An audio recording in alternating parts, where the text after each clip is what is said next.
Hello everyone, this is Jackie Williams, and in this video I want to share with you a little technique using the new masking paper. And for my sample, I'm going to be using the Wonderful World stamp set, which is a celebration gift. And this is one of the distinctive style stamps, which means all the shading that you see on the picture actually is etched right into the rubber. So when you ink it up and stamp it, you're going to get all that detail just automatically. Then, although I'm not using this on my sample, I will show you the papers that bundle with the Wonderful World stamp set. And you can see it's a beautiful collection of pinks and purples and greens. This one is quite useful because you could use like your circle or label type punches or dies, sorry, I mean, and cut those out.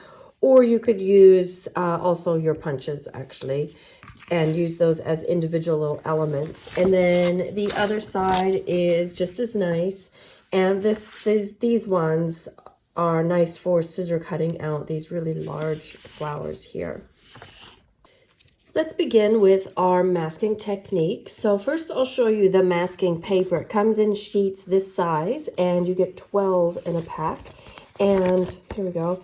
It does have obviously backing that comes off, and it's got a split down the middle, so it's for easy removal. Now these of course can be sliced or punched or die cut into whatever shape needs be for your project. I have just cut them into about 1-inch strips. And so what I'm going to do is line up my paper using the grid paper.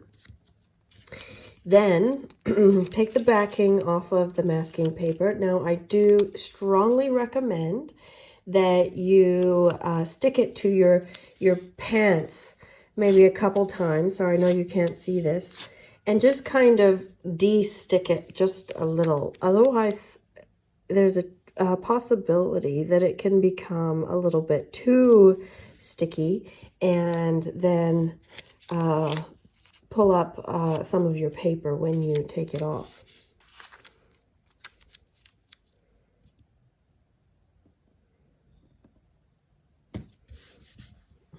Okay, so I have just created a mask on 3 sides of my paper. Now I'm going to use gray granite and a blending brush. And I should say that this sample has evolved over several samples, but was initially inspired by one of the samples right out of the Celebration catalog. Those catalogs can be very useful for inspiring ideas, whether you copy them directly or just use them as a starting point.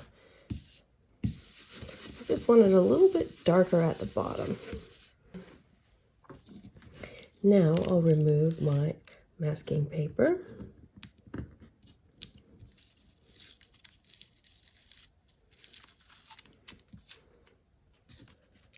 I do recommend that you remove this very slowly just to reduce the possibility of it tearing your paper. Even though I thought I put that on fairly lightly, you can see that it can come out quite dark, even just with a few layers of ink. Now I'm going to start with my large flower, and I do want this in 2 colors, so I'm going to color in the stems with Mossy Meadow with my water-based markers using the thick end and using the side of my marker. And then I want to color in my flower with Merry Merlot. I'm coloring it in mostly with Merry Merlot, and then I think I'll get some, let's go with Rich Razzleberry. I quite like these reds and purples together. Just going to give my flower a little bit more interest. And I'm going to go ahead and stamp that down in the middle of my little masked square. Beautiful. And while that's still inked up, I'm just going to breathe on it and stamp on the inside. I'll get obviously a lighter image, but that does save from needing to color it up again. Next, I'm going to stamp the iris, and I'll do that in the same way.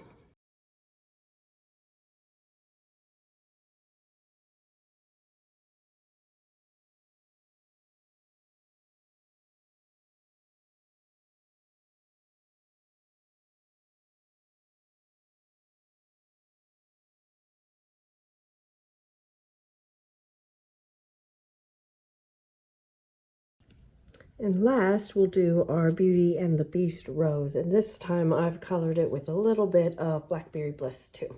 And actually, before I put my markers away, I'm just going to take some of these leaves, these extra leaves that are in the set, just add a little more greenery in through the bottom.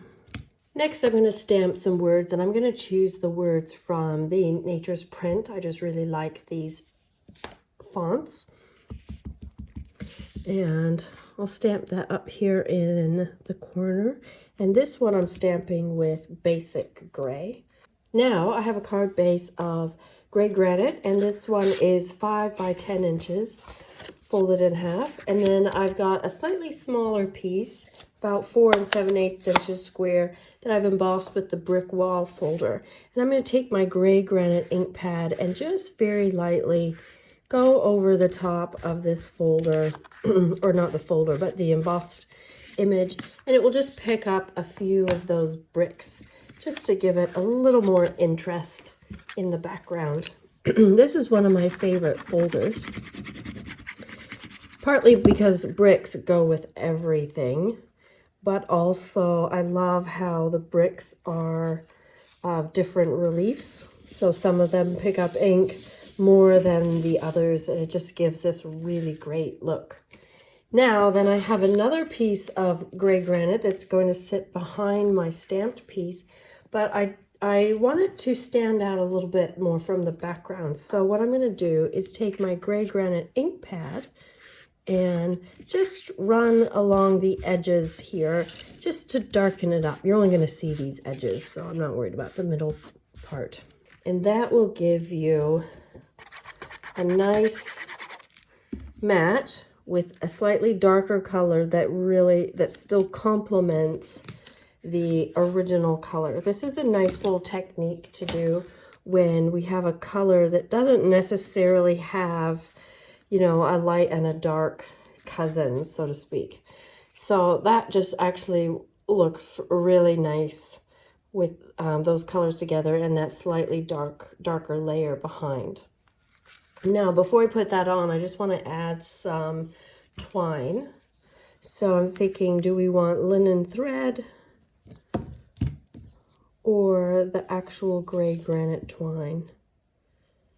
I'm kind of liking the linen thread because it's just a little bit different. It's not too same, but either one would actually be fine. And I think I am going to keep my linen thread quite simple this time. I'm not going to do a really full bow or lots of layers on a card this size, and twine, you know, that's obviously reasonably thin. You know, I might normally wrap it a few times and then do a really thick bow, but I think that I want to keep this really simple because my stamping is quite simple. Everything is flat. So don't want something that just really overpowers. That's just my opinion. If you like a different look, then certainly you can do it how you liked. Now I'll put this piece up on the card front using dimensionals, and I'm going to center it this time. Then I'm going to add the brushed brass butterflies. These are really nice to have in your stash, not only because they're butterflies, but because they're not round and they're not sparkly. And sometimes it's just nice to have that little something a bit different. And I do realize they're gold and our base is gray, but that actually doesn't bother me. I feel like it's still pretty neutral. And these butterflies are a really good chance to cover up, say, any little mistakes that might have happened along the way. So there we go, and I have put the other piece inside the card. Now I want to show you, I made this one a little bit earlier today. So it's basically the same card, but I've done it with a crumb cake base instead of the gray. I think I prefer I was going to say the gray, but looking at them, actually I like them both equally. And this one I actually stamped 4 flowers across I think I prefer it with the 3. And then this is the original one. Actually, my daughter made this one. This was more of a direct copy of what is in the celebration brochure, which is nice too. I just wanted to try some different colors as we went along. I do have a few other samples to share with you. So these are ones that I've actually have on video earlier. And this one I've used the Starry Sky and Orchid Oasis with Rich Razzleberry on the stamp. And then this one I've just stamped straight in Night of Navy. So you can see how even just inking and stamping, you get the, you know, the dark and the light details, which is quite beautiful. And then here is another one that my daughter made as a sample for me to use on this video. And I think this is quite beautiful. And this is stamped in soft suede and then use the white ink pad to color in the flowers. And then here is the Beauty and the Beast card. So again, this one's made by Madeline. And using that same rose stamp here in the background to create a texture in the background, and then just coloring in a flower as the main focal point. And then here's just a simple design using the papers that I showed you with the really large print. And those were just scissor cut out and put on a white background up on dimensionals for just a simple look. And I have to share with you because I had a big laugh. My son-in-law asked me what flugs were. He thought that said sending flugs. It actually kind of looks like it when you look at it that way. I thought it was funny. And then here is a sample that I did. I have a video that shares this one where I showed some quilting techniques to do with your cards, but this is a nice way to use those beautiful papers. And I've used that stitchery stamp in between. Just a nice simple card, but actually a really nice way to use up your scraps. So there we are. I hope you enjoyed all of those samples, and I also hope you give the masking paper a try. It's a really nice way to create a background for your projects. This is Jackie Williams, and I'll see you next time. Bye-bye.